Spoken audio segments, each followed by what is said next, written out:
Nós vivemos hoje, meus filhos, um dia de incertezas na Terra, de imprevisibilidade social, econômica, ecológica, racial, geográfica.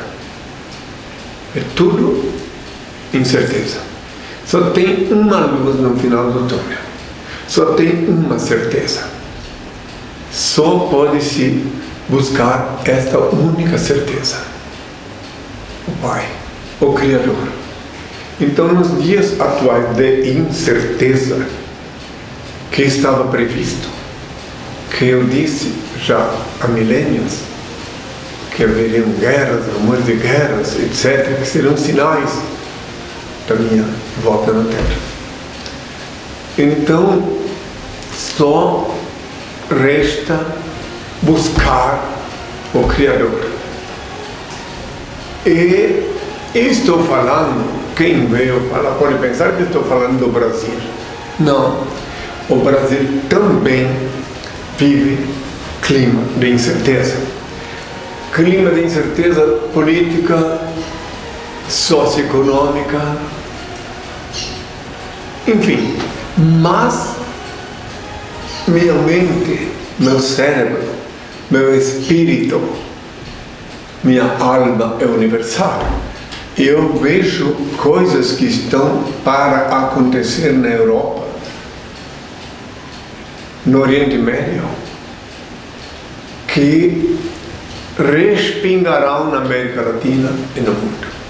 Coisas graves que estão acontecendo e que o povo brasileiro, os filhos de Deus aqui renascidos, devem concentrar-se muito nele, no Altíssimo. Até vós, meus filhos que me ouvis, que porventura ainda sois integrante da legião de ateus, buscai a compreensão, mirai vosso interior, descobri além de vossas entranhas, vossas tripas, a nutrição recém-ingerida.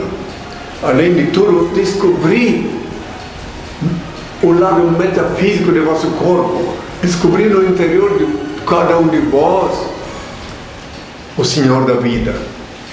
Não precisa ir a nenhum templo, a nenhuma peregrinação para lugar nenhum, nem para Roma, nem para a Europa, para lugar nenhum, para Roma e Europa.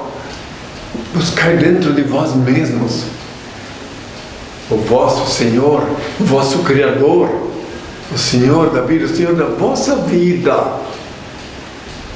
Certa feita eu vi um depoimento de um biólogo, que claro que eu compreendi que ele era ateu. Ele disse assim: eu estou agora à mercê da fatalidade biológica. Até foi no Rio de Janeiro, faz uns 40 anos que eu vi o depoimento dele, 30, 40 anos. Eu pensei, olha só, não compreendeu que a fatalidade biológica nada mais é do que a transição, a ocasião. O que ele chama de fatalidade biológica nada mais é do que a ocasião de renovação, de recomeçar, de recuperar um veículo novo para novamente trafegar na Terra. Difícil, eu sei que é difícil explicar tudo isso, muito difícil, mas é a realidade. Eu vi no leito de morte, para os terráqueos, o leito de morte, um lugar triste, um lugar de morrer, eu vi confissões deveras brilhantes. Uma vez fui convidado, quando eu estava em Amiens, na França, para visitar uma anciã. Me levaram de carro lá. Ela morava numa casa bonita. Ela era uma mulher da classe média alta, bem situada, estava bem vestida na cama dela, bem adornada, parecia uma... Se ainda existisse monarquia na França, eu podia pensar até que era uma princesa da corte. Está toda arrumada, assim, uma mulher de uns 70 e poucos anos. Eu disse para ela, eu vou pedir ao Pai, já que me trouxeram até aqui, tu querias me ver, eu vou pedir ao Pai uma bênção. Je demandé à mon père ma bénédiction. Eu falei, parce que te donne santé, para que te dê saúde. Ela olhou para mim assim, um olhar assim carinhoso, meio amoroso. Mas não peça isso para o Pai. Eu só queria te ver. Eu fiquei sabendo que estavas aqui, eu queria te ver, só queria te ver. Eu não peço e não quero que peças isso para o Pai, que eu estou preparada para a viagem.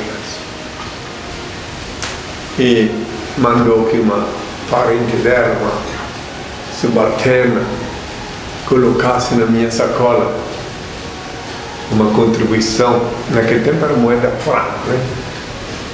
Uma centena de francos para que eu continuasse minha peregrinação. Eu pedi ao Pai então que abreviasse o sofrimento dela. Já estava numa fase, estava no leito de morte. Então, agora, quantas vezes eu vi pessoas se agarrando na matéria, querendo agarrar-se no último instante, no último pedacinho de vida que sobrava. Por quê? Porque não compreendiam, não sabiam que a morte não existe. Existe um momento sublime da transição, e só quem compreende isso. E eu disse várias vezes para Magdalena, aquela bendita filha que me colocou meu corpo no mundo, que foi minha genitora, mas não posso compreender isso, porque se eu vou, para mim morreu. Que ela foi ensinada equivocadamente. Depois eu voltasse aqui, eu nem conhecia mais ninguém, nem isso não importa. Portanto, ter certeza que tu não vais morrer, mas apenas desencarnar. E uma certa feita eu estava conversando com ela, assim que eu voltei ao Brasil, depois do jejum, que já estava de túmulo, e ela me disse assim, olhou para mim e disse assim, olha, mas eu não me esqueço, quando eu disse para ela que minha mãe verdadeira era a terra, que meu pai é Deus, né? Mas eu não me esqueço que te carreguei dentro de mim durante 9 meses, ela disse. Se estás equivocada, filha, disse. Tu não me carregaste dentro de ti 9 meses, tu carregaste o meu corpo, esse que eu uso para falar contigo, mas eu que te falo não sou carne, sou espírito. Exatamente, eu disse. Então tu carregaste o meu corpo durante 9 meses, eu reconheço isso, mas eu que te falo não sou corpo, sou espírito. Na véspera, na hora da partida dela aqui da terra, finalmente, diante de testemunhas, ela repudiou a hóstia e disse que não queria saber de comer aquele pão, porque o Filho do Homem está aqui de carne e osso. Ela seguiu o mesmo exemplo do marido, que foi o William Tais, que também Deus o tenha. Mas então volto a falar sobre isso para que todos saibam que nos momentos que estamos vivendo aqui na Terra, agora, aqui no Brasil, na América Latina e no mundo,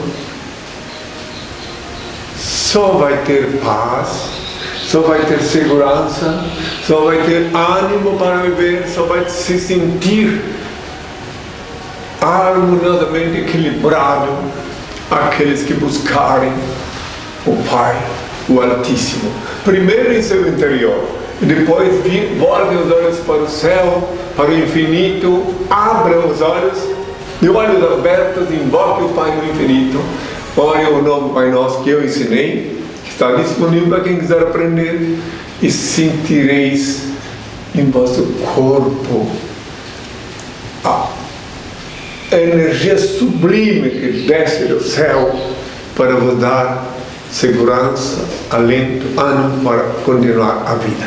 E o restante, meus filhos, faz parte do grande jogo que é a vida. A vida é um jogo. Quem aposta mais e aposta certo tem chance de ser premiado. Quem é mesquinho, aposta pouco e aposta errado, vai ter que se resignar com a derrota. Assim é tudo na vida, apostar mais, é apostar mais alto.